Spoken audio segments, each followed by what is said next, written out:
सड़कों पर ये शोरगुल,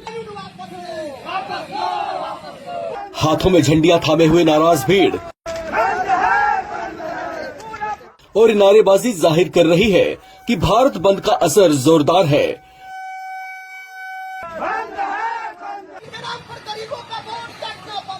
ट्रेड यूनियनों के भारत बंद के आह्वान पर देश के अलग अलग राज्यों में इसका असर सुबह से ही दिखाई देने लगा है।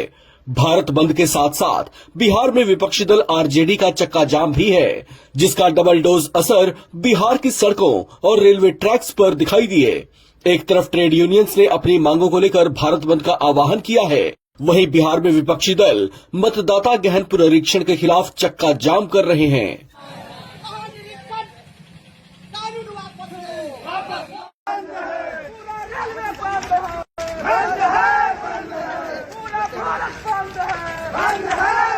बिहार में आरजेडी ने मतदाता गहन पुनरीक्षण के फैसले के खिलाफ मोर्चा खोल दिया है। बिहार विधानसभा चुनाव से ठीक पहले इस फैसले में आरजेडी को कोई झोल नजर आ रहा है। वो एक तरफ सरकार की मंशा पर सवाल खड़े कर चुकी है, तो वहीं चुनाव आयोग के खिलाफ भी नाराजगी जता रही है। लिहाजा उनकी नाराजगी अब इस तरह से सड़कों पर उग्र रूप ले चुकी है। आरजेडी के कार्यकर्ता इसके खिलाफ जमकर हंगामा कर रहे हैं। वहीं देश के 10 केंद्रीय श्रमिक संगठनों और उनसे जुड़ी सहयोगी इकाइयों ने भी सरकार के खिलाफ मोर्चा खोल दिया है।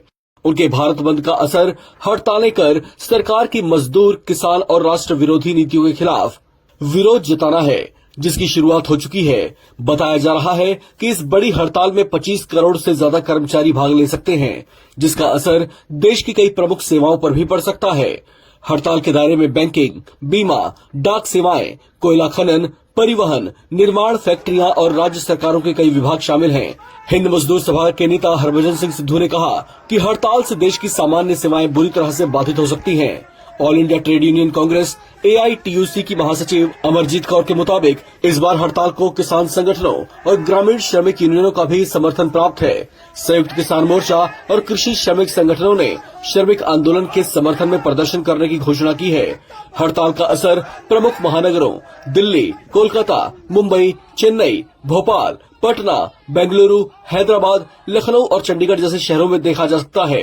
इन शहरों में कई सेवाओं, कई सरकारी दफ्तर, बैंक शाखाएं, स्कूल, कॉलेज, परिवहन सेवाएं और खनन कार्य ठप रह सकते हैं। हालांकि कुछ निजी संस्थान और आवश्यक सेवाएं जैसे अस्पताल की आपातकालीन सेवाएं खुली रह सकती हैं।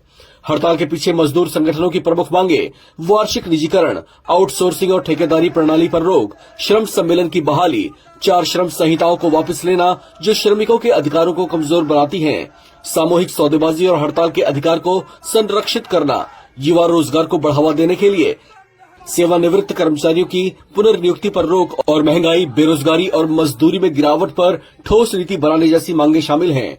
इस पर सरकार की ओर से अब तक कोई ठोस जवाब नहीं आया है, लेकिन सूत्रों के मुताबिक श्रम मंत्रालय ने स्थिति की समीक्षा करनी शुरू कर दी है।